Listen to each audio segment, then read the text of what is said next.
Hi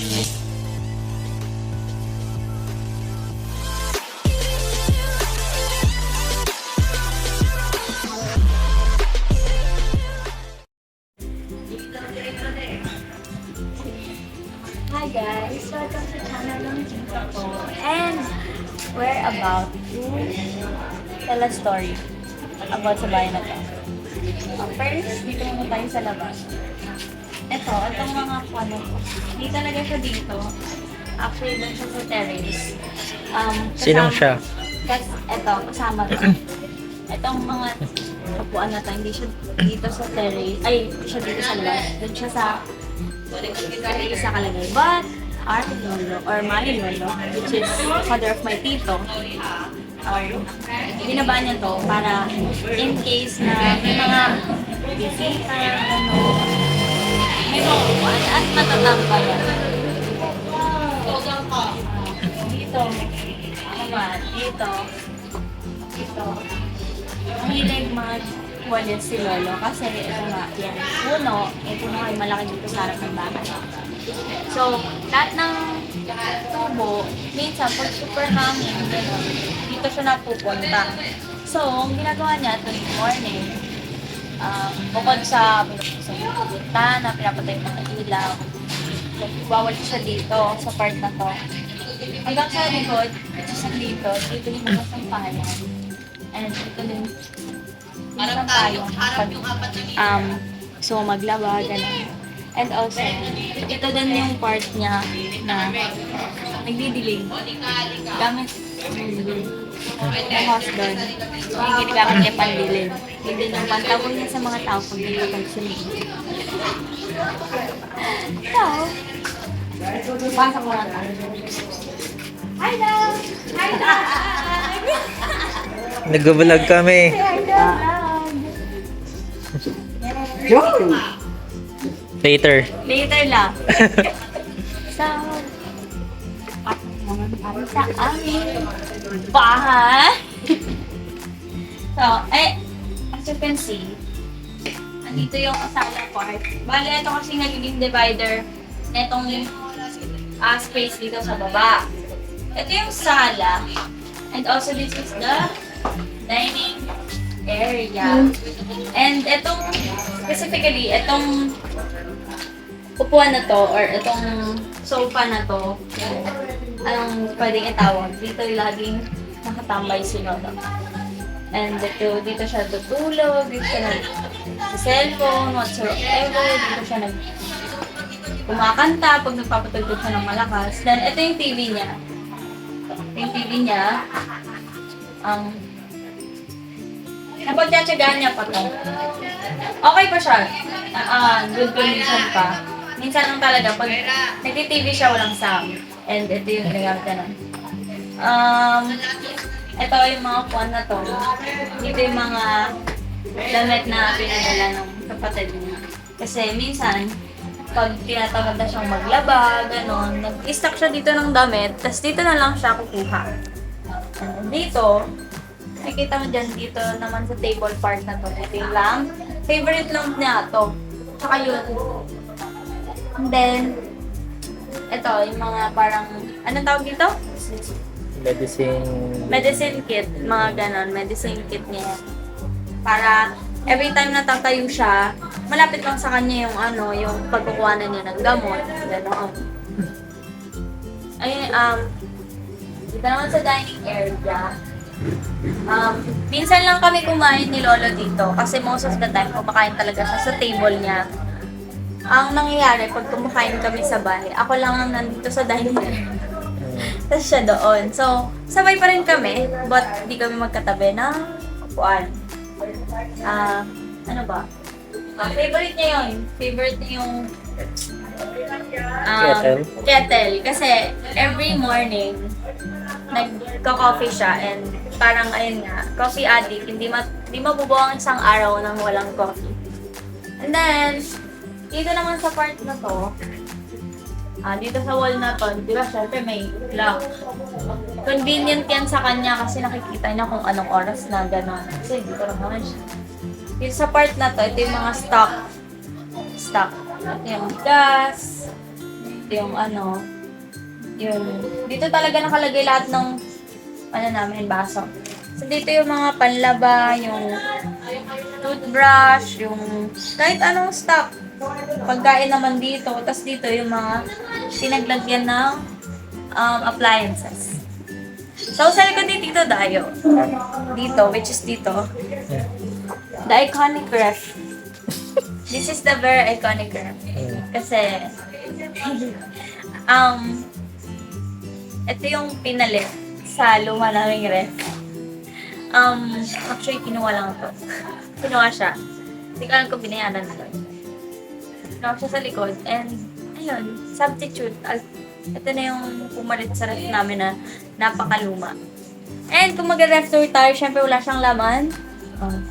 Yan. Red Horse. Ng well. Tagay. Tapos, dito, syempre may backdoor kami. Syempre mayabang kami. Mayabang kami. So, may backdoor kami. May backdoor kami. Bale, pag pag doon sa harap, pag nakalak kasi talaga siya dito sa dito, bale, pag late ka na umuwi, pwede ka dito dumaan. But, if may susi ka. Ako lang susi. Wala. Dito, ito naman, laundry area. Laundry area namin to kasi ito yung washing machine. And super convenient sa amin to kasi pasok lang ng mga labahin, paglabas. Halfly tuyo na, ganon. Tapos sasampay na lang namin. Tapos, ito, ano ba tawag dito? Dish rack. Dish rack naman to. Actually, ito dati naka-place to dito eh. Tapos ito, naka-place siya dito. Since, ayun nga, madami nang kaganapan sa buhay, pinagpalit-palit na. But, ayun nga, same pa rin naman siya ng use. Paglalagyan pa rin siya ng plato. So, goods pa rin. At, andito pa rin siya. Ito lang ang bagay dito sa buong bahay na hindi nawawala. At hindi siya napupunta sa kahit sino. Kung saan, lugar, ganon. Dito naman. Ano tawag dito? Sink. Yeah, sink. As of now, kaya kami may ganito kasi sobrang daming kailangan hugasan. But, besides that, ito yung sink namin na medyo may problema. May problema, pero nasolve. Yan. Sa ilalim, nasolve na siya. Ilagyan na lang ng balde. At least, di ba? Dito, CR, comfort room. Di mo kaya. May flash kami, wala kaming bidet. Ayun lang. Gusto niyo makita? Di mo kaya. May flash pero walang bidet. Okay lang, maging traditional. Magtabo-tabo na lang tayo nito. Ayun nga, ito yung comfort room namin. And actually, dito sa comfort room na to, gustong pinapalitan ni Lolo ito. Kasi madami siyang ganito. Binibili niya sa Shopee. Lahat ng binibili niya sa Shopee, pang-cover ng table, yung dito sa dining table namin. Table, tas dito, tas kung hindi mga ganon, mga cortina, ganon. Mahilig siya sa mga ganon kasi pang-maintain ng bahay. Tapos, ayun nga, bumili din siya ng bagong ito naman, mainly use talaga to sa sa ihi ng dog namin, si Sam, which is favorite kid niya. Yan, favorite anak niya yun. So, ayun. Ito yung mga toiletries niya. And, ayun lang.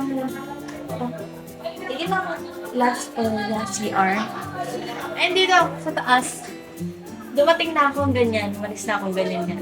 Mali. Andito, lagi ko lang nagagamit dito, ito, mga panglaba, mga liquid detergent, ganon. Mahilig din pala yung lolo ko sa sunrocks. Kasi mahilig siya maglinis, lalo na pag ano siya, for the go siya. Gusto niya yung naglilinis. Kaya lagi siyang may sunrocks. Sunrocks dito, sunrocks doon. Oh. Hindi din mawawala ang, ano bang laging staple kay Lolo? Kay Lolo, ito, foam. Itong foam. Tapos, yung mga condiments. Ayaw niyan, nauubusan ng condiments. Kasi pag naiisipan niyang magluto, kailangan may tapos yung mga nasa taas, ano na yan, ewan ko, pwede pa siyang gamitin, but hindi naman siya ginagamit. Kasi tinatago-tago siya ni Lolo. Parang treasure yan ni Lolo. Pero I think ngayon naman, pwede na namin siyang gamitin. Hindi lang namin alam kung saan siya ilalagay. Ito, tabakan lang yan. And, ayun lang, yung, sa taas naman tayo. Asa na tayo? May taas pa pala. Well, ito yung yung stairs. And kung tatalikod ka, kung dugat may yan. Religious naman kami. Religious kami. Hindi lang siya ramdam dito. Tapos, pag-akit mo dito, dami kang makikita. Open natin. Yan. First, pag-akit mo dito, makikita mo ito. Itong space na to, na ginawang tambakan na. I mean, dati pa naman siyang tambakan. But mainly used talaga to for planchahan. Pag-planchahan. May mga maleta dito kasi nasa isa. Tinatambakan siya ng pag mga hindi na ginagamit, gano'n. Ito din, kinuha na rin tambakan. Pero, makikita niyo, wala namang any kalat. Besides, sa mga nakulito. Yan. Yan yung mga box ng mga pinamili niyo. Okay. So, welcome sa aking kwarto. Hindi mo kaya, may kwarto ako. Ito, ginawa na rin siyang tambakan since nung nag-dorm ako.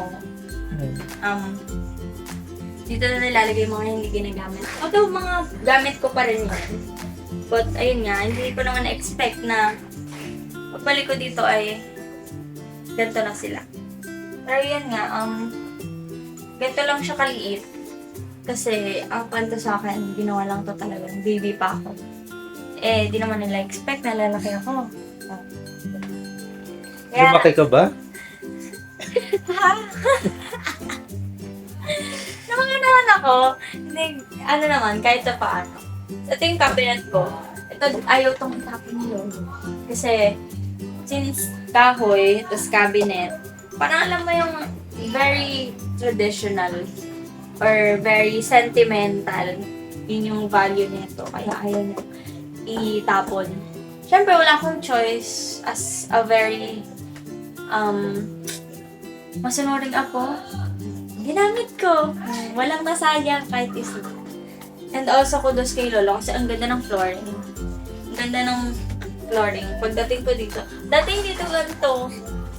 Ganda ng flooring niya. Dati, lang siya. Linoleum. Yun, linoleum lang siya. So, ayan, ganyan lang kalit yung kwarto ko. Tapos may bintana. Yan. Madumi. Siyempre. Diyan pumapasok yung very, very, very little hangin. Kaya kapag tuwing summer dito, nakaka-suffocate at super init talaga. So, beside my room ng father ko, yung ng tatay ko, mas malaki siya sa room ko, in fairness. Kaya nakakaingit. So, pag pumasok ko dito, may cabinet siya dito, may mga, ayun nga, lagayin siya ng mga bags, or kaya, pantalon, and then may mirror siya dito. Alam mo yung, lahat ng meron siya dito, wala ako. Yan. Tapos, dito may, ano ba tawag dito? Desk table? Or office table, gano'n. Computer table. Oo, computer table. Tapos may TV din siya. Wala ako niyan. Wala ako niyan. Tapos nandito din sa kanya yung wifi namin. Kaya mas malakas yung connection niya. Yan. Sorry, medyo makalat kasi syempre, hindi na masyadong nagagalaw. Ito din, aparador din to. Aparador mga, as I said, very traditional talaga ang lolo ko. Ginawa tong bahay na to with own built na mga aparador. Kaya lahat sila kahoy. So, ito yung bed. Malaki siya. Di compared sa bed ko, ganun. Tapos, dito, yan. Tapat siya ng bahay namin. Ito yung niya. Kaya medyo paggabi dito, malamig kasi pag nakabukas lahat ng bintana, pupasok ng hangin. Tapos, ayun nga, kaya malamig. And also, disadvantage dito, harap siya nung yung mga dinadaanan ng mga motor. Kaya, pag nagpapahinga siya, naririnig yung mga harurot ng mga, yung mga ganon. In-explain ko yung hindi nyo kaya, yung sound. May, dito din, sa likod ng computer desk niya, may, dyan, may, yan? Ang tawag doon? Bintana. Pero, ayun nga, naharangan dito sa curtain. Kaya, medyo mainit din dito kasi, makapal yung curtain niya. Yun. The last kwarto. Kwarto talaga ng lolo ko to. But natutulog yung dito ko, which is anak niya, na pangalawa. So, that's si father ko. So, yung room tour natin siya, yung very, very quiet lang.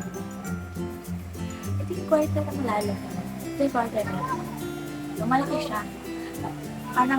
Parang pinagsama. Kwarto ko, kwarto ni Papa. Here, dito yung kapatid ni Dal. Tulog. Let's take one.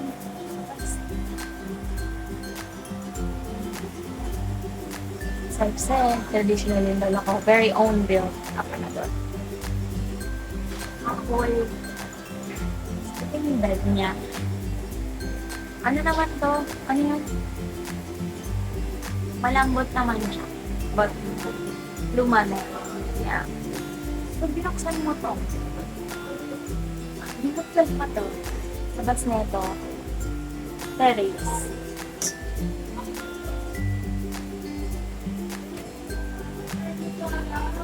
Chay! Hold ya! May terrace kami. Hindi mo na naman kaya. Hindi ito lagi nagagamit. Hindi siya lagi nagagamit kasi connected nga sa room ni Lolo. So, okay, yun nga. Hindi siya nito. Although malaki siya.